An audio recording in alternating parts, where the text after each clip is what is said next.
Sir ನನ್ನ ಹೆಸರು ಗಿರಿಧರ ಅಂತ ಹೇಳಿ ಆರೋಗ್ಯ ಇಲಾಖೆಯಲ್ಲಿ ಆರೋಗ್ಯ ನಿರೀಕ್ಷಣಾಧಿಕಾರಿಯಾಗಿ ಕೆಲಸ ಮಾಡ್ತಿದ್ದೀನಿ ಸರ್. ಎಲ್ಲಿ? ನಾನು ಕೂಡ್ಲಿಗಿ ತಾಲೂಕು ಗುಡೇಕೋಟೆಯಲ್ಲಿ ಕೆಲಸ ಮಾಡ್ತೀನಿ ಸರ್. ಹಾ. ನಾನು ಒಬ್ಬ ಇದು ಮಾದಿಗನಾಗಿ ನಿಜವಾಗ್ಲೂ ನಿಮ್ ಹಾಡುಗಳು ಕೇಳಿ ನಮ್ ಕಣ್ಣಲ್ಲೇ ನೀರುವಂತ ಸರ್. ನಮಗೆ ಅದ್ರ ಬಗ್ಗೆ ಮೂಲ ಗೊತ್ತಿರ್ಲಿಲ್ಲ ಸರ್. ನಮಗೆ ಅದು ಹೌದಾ? ತಿಳ್ಕೊಂಡು ಭಾರಿ ಭಾರಿ ಸಂತೋಷ ಆಯ್ತು ಸರ್. ಹೌದಾ? ಏನ್ ಆ ವಿಡಿಯೋ ನೋಡಿದ್ಯಾ? ಹೌದು ಸರ್. ಆಕ್ಚುಲಿ ಮಾತಂಗ ಮುನಿ ಅಂತ ಇದ್ರು, ಮಾತಂಗಿ ದೇವಿಯ ಆರಾಧಕರು. ಹಾ ಸರ್. ಮಾತಂಗಿ ಅಂದ್ರೆ ಏನ್ ಗೊತ್ತಾ? ಶಕ್ತಾರಾಧನೆಯಲ್ಲಿ ಭಾರತೀಯ ಮೂಲ ಹ್ಞೂ ಸರ್. ದ್ರಾವಿಡ ಶಕ್ತಾರಾಧನೆಯಲ್ಲಿ ಹಾ ಸರ್. ದೇವಿ ಮಹಾತ್ಮೆ ಅಂತ ಬರುತ್ತೆ. ದೇವಿಯನ್ನ ಆರಾಧಿಸುವ ಕ್ರಿಯೆ. ಹಾ ಆ ಹಾ ಹಾ. ದೇವಿ, ಒಂದೊಂದು ದೇವರಿಗೂ ಯೂನಿವರ್ಸಿಟಿ ಅಂತ ಇರುತ್ತೆ. ಹ್ಞೂ ಸರ್. ಪ್ರತಿ ದೇವರಿಗೂ ಯೂನಿವರ್ಸಿಟಿ. ಇವಾಗ Ganapati university, Shiva university, Vishnu university, ಅದಕ್ಕೆ ವೈಷ್ಣವ, ಆ ಶೈವ ಶಿವ ಯೂನಿವರ್ಸಿಟಿ, ಶಾಕ್ತ ಅಂದ್ರೆ ಶಕ್ತಿ ದೇವರ ಯೂನಿವರ್ಸಿಟಿ, ಅಂದ್ರೆ ದೇವಿ ಅಂದ್ರೆ ಪತ್ನಿ, ಶಿವನ ಪತ್ನಿ. ಹಾ ಸರ್. ಮತ್ತೆ ಗಾಣಪತ್ಯ ಯೂನಿವರ್ಸಿಟಿ, ಶಾಸ್ತ ಅಂದ್ರೆ ಸುಬ್ರಹ್ಮಣ್ಯ ಯೂನಿವರ್ಸಿಟಿ, ಧರ್ಮಶಾಸ್ತ್ರ ಅಯ್ಯಪ್ಪ ಯೂನಿವರ್ಸಿಟಿ. ಹೀಗೆ ಎಲ್ಲಾ ದೇವರಿಗೂ ಒಂದೊಂದು ಯೂನಿವರ್ಸಿಟಿ ಇರುತ್ತೆ. ಹ್ಞೂ ಸರ್. ಹಂಗೆ ಜೈನ ಯೂನಿವರ್ಸಿಟಿ ಇದೆ, ಬೌದ್ಧ ಯೂನಿವರ್ಸಿಟಿ ಇದೆ. ಅಂದ್ರೆ ಪ್ರತಿಯೊಂದು ಯೂನಿವರ್ಸಿಟಿನೂ ಕೂಡ ಹೇಳ್ಕೊಡೋದೊಂದೇ, ಈ ಜಗತ್ತಿನಿಂದ ಮುಕ್ತಿ ಹೊಂದೋದು ಹೇಗೆ ಅಂತ. ಹ್ಞೂ ಸರ್. ಇವಾಗ ಎಕ್ಸಾಂಪಲ್, ವೈಷ್ಣವದಲ್ಲಿ ಮತ್ಸ್ಯ ಕೂರ್ಮ ವರಾಹ ನರಸಿಂಹ ವಾಮನ ಪರಶುರಾಮ ರಾಮ ಕೃಷ್ಣ ಬುದ್ಧ ಕಲ್ಕಿ ಅಂತ 10 ಅವತಾರ ಇದೆ. ಹೌದು ಸರ್. ಹೌದು ಸರ್. ಅದು ಪುರುಷಾವತಾರಗಳನ್ನ ತೋರಿಸುತ್ತೆ. ಹೌದು ಸರ್. ಅಂದ್ರೆ ಗರ್ಭದಲ್ಲಿ ಮೊದಲು ಮೀನಿನಂತಿತ್ತು ಗರ್ಭ, ಮೊದಲನೇ ತಿಂಗಳು. 2ನೇ ತಿಂಗಳು ಆಮೆಯಂತಿತ್ತು, ಅಂದ್ರೆ ಚಿಕ್ಕ ಚಿಕ್ಕ ಕಾಲ್ ಬರುತ್ತೆ. 3ನೇ ತಿಂಗಳು ಒಂದು ಹಂದಿ ಮರಿ ತರ ಇತ್ತು. ಹೌದು ಸರ್. ಹಂಗೆ 4ನೇ ತಿಂಗಳು ಕೂದಲು ಉಗುರು ಬಂದು ಸಿಂಹದ ಮರಿ ತರ ಆಯ್ತು. ಹಾ ಸರ್. 5ನೇ ತಿಂಗಳು ಚಿಕ್ಕ ಕುಬ್ಜ ಮಾನವಾಕೃತಿ ವಾಮನ ತರ ಬಂತು. ಹ್ಞೂ ಹೀಗೆ ಸರ್. 10 ಅವತಾರಗಳನ್ನ ಗರ್ಭದಲ್ಲಿ ಹೇಗೆ ಬರುತ್ತೆ ಅಂತ ಹೇಳುತ್ತೆ. ಹಂಗೆ ಶಾಕ್ತ ಯೂನಿವರ್ಸಿಟಿ ಕೂಡ ಹೌದು ಸರ್.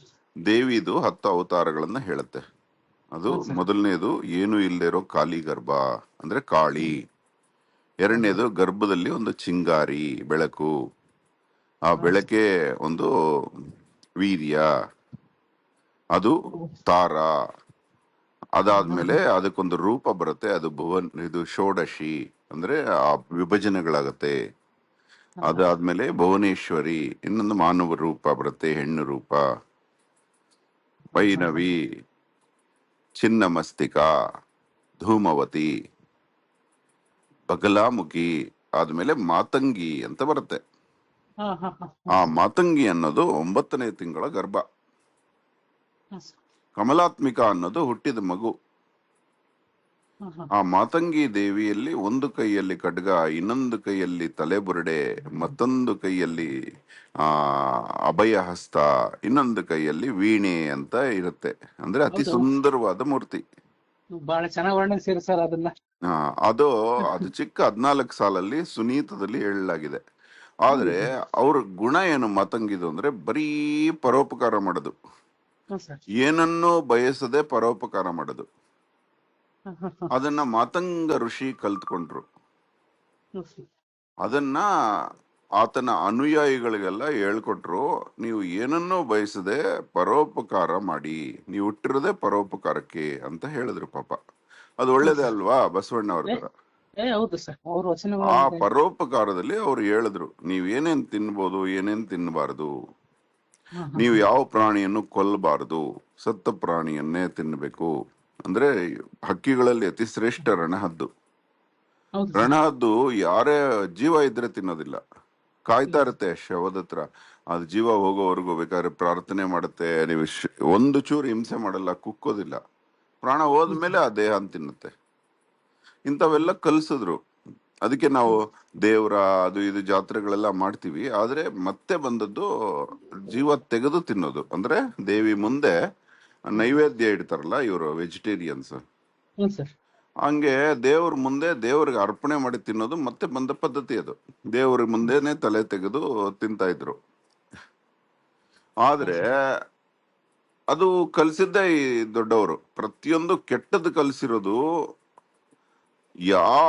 ಯಾವ ಶ್ರೇಷ್ಠವಾದ ಸ್ಪೃಶ್ಯ ಅಂದ್ರೆ ಜಗತ್ತಿಗೆ ಉಪಕಾರ ಮಾಡುವ ಒಂದು ಪಂಗಡ ಇದೆ, ಅದಕ್ಕೆ ಕೆಟ್ಟದನ್ನು ಕಲಿಸಿದ್ದೆ ಅಸ್ಪೃಶ್ಯ ಮಾಡಿದವರು.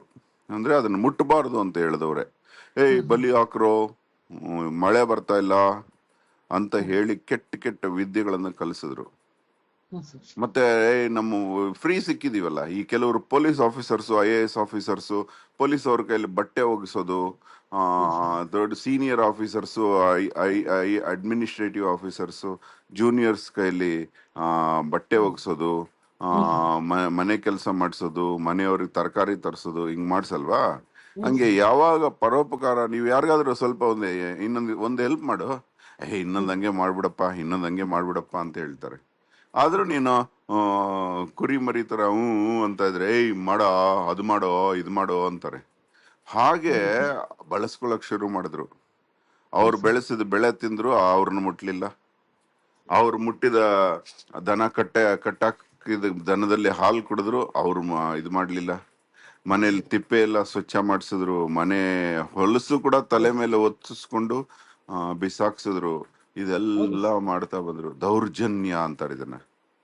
ಈ ದೌರ್ಜನ್ಯಕ್ಕೆ ಕಾನೂನು ಬಂದಿದೆ ನಮ್ಮ ಸ್ವತಂತ್ರ ಬಂದ ನಂತರ, ಡಾಕ್ಟರ್ ಭೀಮರಾವ್ ರಾಮ್ಜಿ ಅಂಬೇಡ್ಕರ್ ಅವರಿಂದ. ಈ ನೀತಿ ಬರದೇ ಇದ್ದಿದ್ರೆ ನಾವು ಇನ್ನಷ್ಟು ಪತನಕ್ಕೆ ಹೋಗ್ತಿದ್ವಿ. 30 ಕೋಟಿ ಪಾಪ್ಯುಲೇಷನ್ ಇರೋ ನಮ್ಮ ದೇಶವನ್ನ 30,000 ಬ್ರಿಟಿಷ್ ಅಧಿಕಾರಿಗಳು ಆಳಿದ್ಯಾಕೆ ಹೇಳು? ನಮ್ಮಲ್ಲಿ ದೌರ್ಜನ್ಯ ಇದ್ದಿದ್ದಕ್ಕೆ. ಈ ದೌರ್ಜನ್ಯ ನಮ್ಮಲ್ಲಿ ಇಲ್ಲದೆ ಇದ್ದಿದ್ರೆ ನಮ್ಮ ದೇಶಕ್ಕೆ ಯಾರು ಬರಕೆ ಆಗ್ತಿರ್ಲಿಲ್ಲ. ಈ ಅನ್ಯಾಯನ ದೇವರು ಪನಿಷ್ ಮಾಡಿಸಿದ್ರು. ಯಾರು ಇವರು ಇನ್ನೊಬ್ಬರ ಮೇಲೆ ತುಳಿದ್ರು, ಬ್ರಿಟಿಷ್ ಕೂಡ ಬಗ್ಗ ಅಂತ ಯಾರ ಮಂತ್ರಿಗಳನ್ನ ಕೂಡ ಬಗ್ಗಿಸಿ ಅವ್ರ ಬೆನ್ ಮೇಲೆ ಕಾಲಿಟ್ಟು, ಶೂ ಕಾಲಿಟ್ಟು ಕುದುರೆ ಹತ್ತಿದ್ರು. ಯಾವ ಲೆವೆಲ್ಗೆ ಅಂದ್ರೆ ತಮ್ಮ ಮಕ್ಕಳಿಗೆ ಇವರಿಂದ ಹಾಲು ಕುಡಿಸಿದ್ರು, ಇವ್ರ ಮಕ್ಕಳಿಗೆ ಇಲ್ದೇ ಇದ್ರು ಪರವಾಗಿಲ್ಲ ಅಂತ. ಇಷ್ಟೊಂದು ಕ್ರೌರ್ಯ ನಡೀತು. ಮಾಡಿದ್ದುಣ್ಣೋ ಮಹಾರಾಯ. ಆದ್ರಿಂದ ನಾವು ಯಾವತ್ತು ತಪ್ಪುಗಳು ಮಾಡಬಾರದು. ಈ ಮಾತಂಗಿ ದೇವಿಯ ವರದಿಂದ ಹುಟ್ಟಿ ಬಂದ ಒಂದು ಯಾವ ಶ್ರೇಷ್ಠ ಮಾತಂಗಿ ಜನಾಂಗ, ಮಾತಿಗ ಜನಾಂಗ, ಮಾದಿಗ ಜನಾಂಗ ಇದೆಯಲ್ಲ, ಯಾವತ್ತೇ ನೋಡು ಪಾಪ ಎಷ್ಟು ಬೈದ್ರು ಉಲ್ಟಾ ಬೈತಿರ್ಲಿಲ್ಲ. ಎಂತ ಸಾತ್ವಿಕತೆನೋ. ನಿಂದಾ ಪ್ರಾಕ್ಟೀಸು. ಆಧ್ಯಾತ್ಮಿಕದಲ್ಲಿ ನಿಂದಾ ಪ್ರಾಕ್ಟೀಸ್ ಅಂದ್ರೆ ಎಲ್ಲರೂ ಬೈತಾ ಇದ್ರು, ಶಾಂತವಾಗಿ ಕೂತ್ಕೊಂಡಿರು, ನಗ್ತಾ ಇದ್ರು. ಬಾರ ಇಲ್ಲೇ, ನಮ್ಮ ಮನೇಲಿ ಫಂಕ್ಷನ್ ಇದೆ, ಮತ್ತೆ ಬಂದು ಎಲ್ಲ ಮೇಯ್ಕೊಂಡು ಹೋಗಿ ಅಂತಿದ್ರು. ಅದು ಕೆಟ್ಟ ಮಾತು ನನ್ ಬಾಯಿಲು ಬರಲ್ಲ. ಆ ಮಗನೇ, ಈ ಮಗನೇ, ಹಿಂಗೆ ಬೈಯೋರು. ಆದ್ರೂ ಇವ್ರು ನಗ್ತಾ ಕೈ ಕಟ್ಕೊಂಡು ಹಾಯ್ ಸ್ವಾಮಿ ಸ್ವಾಮಿ ಅನ್ನೋ ಪದ ಕೂಡ ಫುಲ್ ಬಳಸೋಂಗಿಲ್ಲ. ಅಪ್ಪಿ ತಪ್ಪಿ ಓಂ ಅಂದ್ರೆ ಸಾಕು, ಕಿವಿಲಿ ಸೀಸಾ ಒಯ್ಯೋರು, ಕಿವಿಲಿ ಬಾಯಲ್ಲೆಲ್ಲ ಅವ್ರಿಗೆ ಚಿತ್ರಹಿಂಸೆ ಮಾಡೋರು. ಒಬ್ಬನಿಗೆ ಪನಿಷ್ ಮಾಡಿದ್ರೆ ಎಲ್ಲರೂ ದಾರಿಗೆ ಬರ್ತಾರೆ ಅಂತ. ಇದು ಮಾಡಿದ್ದು ವೇದ ಅಲ್ಲ, ಪುಸ್ತಕ ಅಲ್ಲ, ವೇದವನ್ನ ದುರ್ಬಳಕೆ ಮಾಡ್ಕೊಂಡವರು. ಇಷ್ಟೇ ಅಲ್ಲ, ಎಲ್ಲ ಧರ್ಮದವರು ಇದನ್ನ ಮಾಡಿದ್ರು. ನಮ್ ದೇಶದಲ್ಲಿ ಬಂದವರೆಲ್ಲ ಇವ್ರು ತುಳಿಯೋದು ನೋಡಿ ಅವರು ತುಳಿಯೋದು. ಇದನ್ನ ದೂರ ತಳ್ಳುವಂತ ಸಂದರ್ಭ ಬಂದಿದ್ದು ಸುಮಾರು 5,000 ವರ್ಷದಿಂದ ಕಂಡು ಬರುತ್ತೆ ಈ ಶೋಷಣೆ. ಆದ್ರೆ 2,000 ವರ್ಷದಿಂದ ಜಾಸ್ತಿ ಆಗುತ್ತೆ. ಬುದ್ಧ ಇದನ್ನ ದೂರ ಮಾಡಕ್ ಟ್ರೈ ಮಾಡಿದ್ರು, ಆದ್ರೆ ಆಲ್ಮೋಸ್ಟ್ ದೂರ ಆಗಿದ್ದು ನಮ್ಮ ಸಂವಿಧಾನದಿಂದ. ಪರಮಶ್ರೇಷ್ಠ ಸಂವಿಧಾನ ನೋಡೋ. ಯಾವ ಸಂವಿಧಾನದಲ್ಲಿ ಮಂತ್ರಿಗಳು, ಪ್ರಧಾನ ಮಂತ್ರಿ ಕೂಡ ಜೈಲ್ಗೆ ಹೋಗ್ತಾರೋ, ಇಮ್ಯಾಜಿನ್ ಮಾಡು ಆ ಸಂವಿಧಾನ ಎಷ್ಟು ಶ್ರೇಷ್ಠ. ಅಂತ ಸಂವಿಧಾನ ನಂಬಬೇಕು ನಾವಷ್ಟೇ. ಪೊಲೀಸ್ ಸ್ಟೇಷನ್ಗೆ ಹೋಗಿ ಕೂತ್ಕೋಬೇಕು. ಇದು ನ್ಯಾಯ ಅಲ್ಲ, ನೀವು ಹೊಡೆದು ಯಾವ ರೀತಿ ಮುಟ್ಟಿದ್ರಿ, ನಮ್ಮ ಮೈ ಯಾಕೆ ಮುಟ್ಟಿದ್ರಿ, ಯಾಕ್ರಿ ನೀವು ಈ ಶಬ್ದ ಬಳಸಿದ್ರಿ, ಅಮ್ಮ ಅಕ್ಕ ಯಾಕ್ರಿ ಬಳಸಿದ್ರಿ ಅಂತ ಪ್ರಶ್ನೆ ಮಾಡೋ ಧೈರ್ಯ ಯಾರಿಗೂ ಬರ್ತಿಲ್ಲ. ಇವಾಗ ನಮಗೆ ಯಾವುದೇ ವಿಶ್ವದ ಆಯುಧಕ್ಕೂ ಶ್ರೇಷ್ಠವಾದ ಆಯುಧ ನಮ್ ಕೈಗೆ ಸಿಕ್ಕಿದೆ. ಯಾವ್ದು ಹೇಳೋದು? ಮೊಬೈಲು. ಅದರಲ್ಲಿ ವಿಡಿಯೋ ಆನ್ ಮಾಡ್ಕೊಂಡ್ರೆ ಪ್ರತಿಯೊಬ್ರು ಉತ್ತರಿಸಲೇಬೇಕು. ನಿನ್ನನ್ನು ಕೊಲ್ಲಬಹುದು, ನಿನ್ನ ವಿಡಿಯೋನ ಯಾರು ಕೊಲ್ಲಕ್ಕಾಗಲ್ಲ. ಹೌದು ಸರ್. ನೋಡು, ತಮಿಳ್ನಾಡಲ್ಲಿ ಅಷ್ಟು ಜನ ಪೊಲೀಸ್ ಒಬ್ರು ಸೇರಿ ತಂದೆ ಮಗನ್ನ ಕೊಂದಿದ್ದಕ್ಕೆ ಅವರಿಗೆ ಮರಣದಂಡನೆ ಹೌದು, ಆಯ್ತಾ? ಮರಣದಂಡ. ಹೌದು ಸರ್. ಇದಕ್ಕಿಂತ ಹೌದು. ದೊಡ್ಡ ಸಂವಿಧಾನದ ಉದಾಹರಣೆ ಏನಿದೆಯೋ? ಹೌದು ಸರ್. ಹೌದು ಸರ್. ಆದ್ದರಿಂದ ದಯವಿಟ್ಟು ಈ ವಿಡಿಯೋ ಇದೆಯಲ್ಲ, ಅದರಲ್ಲಿ ಕೊನೆಯಲ್ಲಿ ಒಂದು ಸಾಲು ಬರುತ್ತೆ, ಎಂತಹ ಶ್ರೇಷ್ಠವಾದ ಸಾಲು ಅಂದ್ರೆ, ಒಂದು ಈ ಪವಿತ್ರ ಪರಮ ಪವಿತ್ರ ಮಾದಿಗ ಶೂಯ ದ್ರವತಿ ಶೂದ್ರ ಅಂದ್ರೆ ಪರೋಪಕಾರ ಮಾಡುವಂತಹ ಒಂದು ಜನಾಂಗದ ಒಂದು ಅಹವಾಲ್ ನೋಡಿ ಹೆಂಗಿದೆ ದೇವಿ ಹತ್ರ. ಹೌದು ಸರ್. ಇವರ ತಪ್ಪನ್ನು ಕ್ಷಮಿಸು ಮಾತಂಗಿ ಅಂತ ಬರುತ್ತೆ. ಹೌದು ಸರ್. ಅಂದ್ರೆ, ಅಮ್ಮ, ಇವರು ಮುಟ್ಟದವರನ್ನು ಶೋಷಿಸಿದ್ರಲ್ಲ, ಇವ್ರ ತಪ್ಪನ್ನು ಕ್ಷಮಿಸ್ಬಿಡಮ್ಮ, ಅಂದ್ರೆ ಇವ್ರಿಗೆ ಶಿಕ್ಷೆ ಕೊಡ್ಬೇಡ ಅಂತ ಹೇಳುತ್ತೆ. ಹೌದು ಸರ್. ಅಂದ್ರೆ ಅಂತ ಪವಿತ್ರ ಜನಾಂಗ ಅದು. ಪಾಪ, ದ್ವೇಷ, ಅಸೂಯೆ ಏನೂ ಇರ್ಲಿಲ್ವೋ? ಸರ್, ಎಂತ ಶ್ರೇಷ್ಠ ಜನಾಂಗನೋ ಪಾಪ. ನಾನು ಅದ್ರಲ್ಲಿ ಜನಿಸಿರೋದಕ್ಕೆ ನಾನು ಪುಣ್ಯವಂತ ಅನ್ಕೊಂತೀನಿ ಸರ್. ನಾನು ತುಂಬಾ ಜನಕ್ಕೆ ಬೇಜಾರಾಗಿದೆ, ಸತ್ತ ಪ್ರಾಣಿಗಳನ್ನ ತಿಂದವರು ಅಂತ. ಏನೋ ಅದು, ಮನೇಲಿ ಯಾವ್ದಾದ್ರು ಇವರೆಲ್ಲ ಮರ್ತು ಬಿಟ್ಟಿದಿರಿ ನೀವು. ನಾವು ಸ್ವಲ್ಪ 1968 ಅಲ್ಲಿ ಹುಟ್ಟಿದೀವಲ್ಲ, 1978 85 ವರ್ಗೂ ಇತ್ತು ಇದು. ಮನೇಲಿ ದನಗಳೇ ಇಲ್ಲ ಇವಾಗ. ಅವಾಗ ದನ ಕರು ಸತ್ತೋದ್ರೆ ಸಾಕು, ಹೇಳ್ಕಳ್ಸೋರು.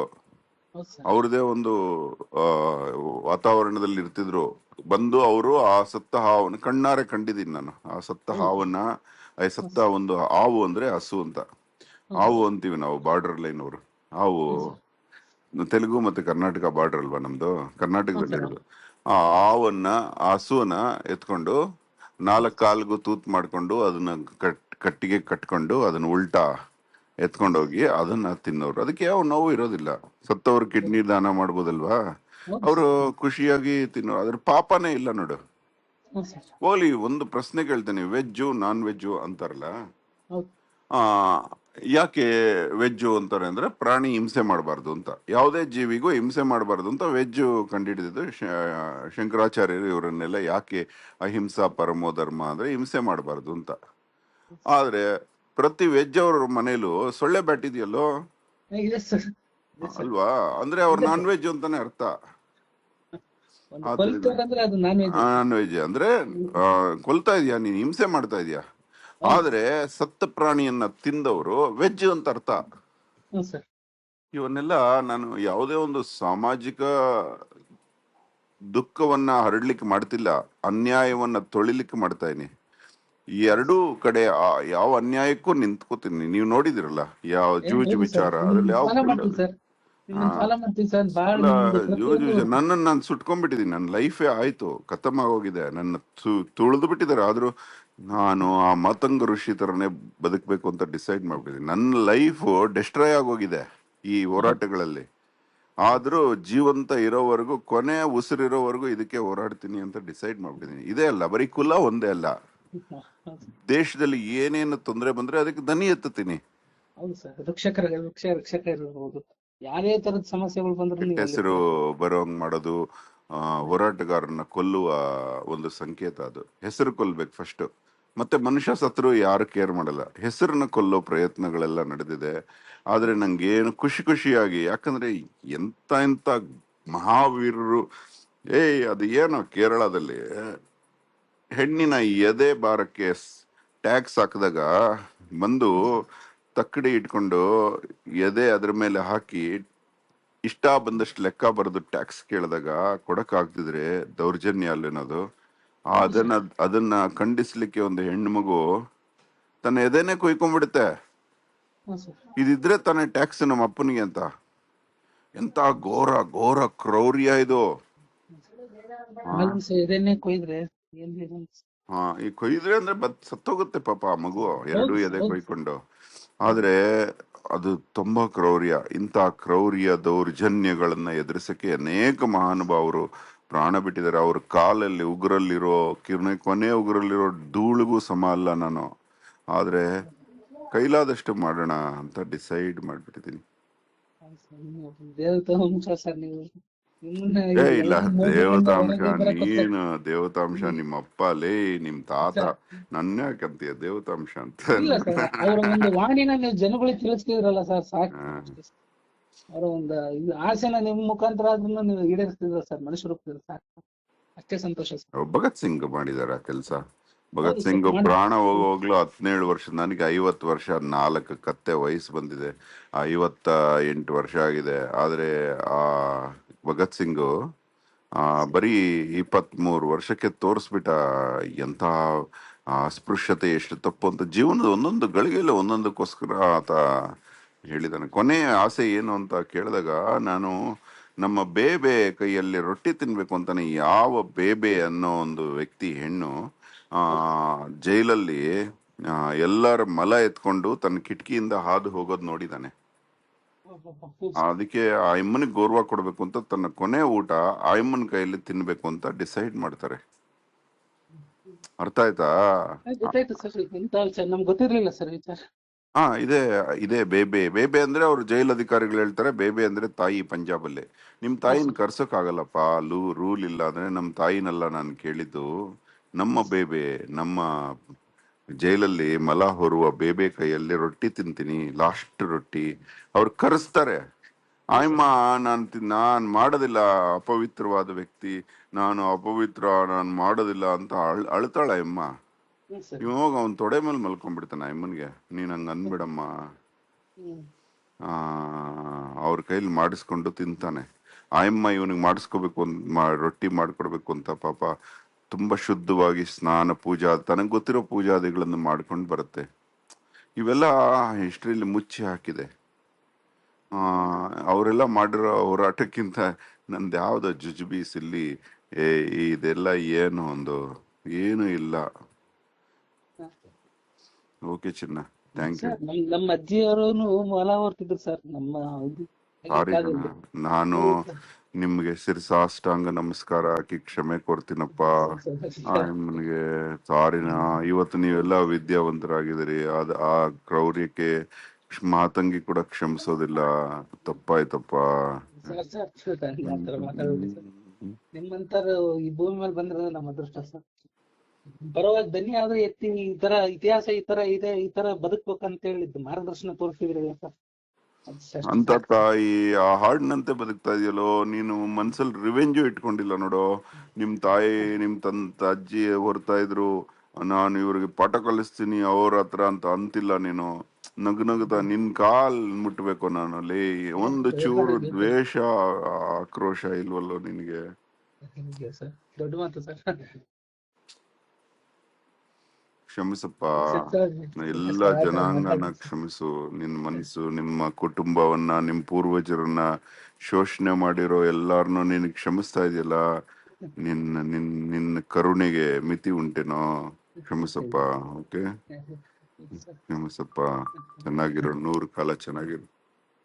ಆಶೀರ್ವಾದ ಸರ್. ನಮಸ್ತೆ ಸರ್. ಓಕೆ ಬಂಗಾರ. ನಾವು ಮಾದಿಗರು, ಮಹಾಮಾದಿಗರು, ಮಾತಂಗಿ ದೇವಿಯಿಂದಾದ ಮಾದಿಗರು. ಒಂದು ಕೈಯಲ್ಲಿ ಕತ್ತಿ, ಇನ್ನೊಂದು ಕೈಯಲ್ಲಿ ವೀಣೆ, ಮತ್ತೊಂದು ಕೈಯಲ್ಲಿ ಬುರುಡೆ, ಉಳಿದ ಕೈಯಲ್ಲಿ ಅಭಯ. ಹೊತ್ತಮ್ಮನು ಹೆತ್ತ ಉತ್ತಮಾದಿಗರು. ಸತ್ತ ಜೀವಿಗಳನ್ನು ಮಾತ್ರ ತಿಂದ ಮಾದಿಗರು. ಮುಟ್ಟುವವರಂದು ಮುಟ್ಟದವರೇ ನಾವು. ಬೆಟ್ಟ ಭೀಮನ ಬಲದಿ ಮೆಟ್ಟಿ ನಿಂತೆವು ಇಂದು. ಜಗವೆಲ್ಲವೂ ಮುಂದೆ ಮುಟ್ಟುವಂತಾದಂದು. ಮುಟ್ಟುವರ ಪಾಪಗಳ ಕ್ಷಮಿಸು ಮಾತಂಗಿ. ಅಹೋರಾತ್ರ. ಮುಟ್ಟುವರ ಪಾಪಗಳ ಕ್ಷಮಿಸು ಮಾತಂಗಿ. ಅಹೋರಾತ್ರ.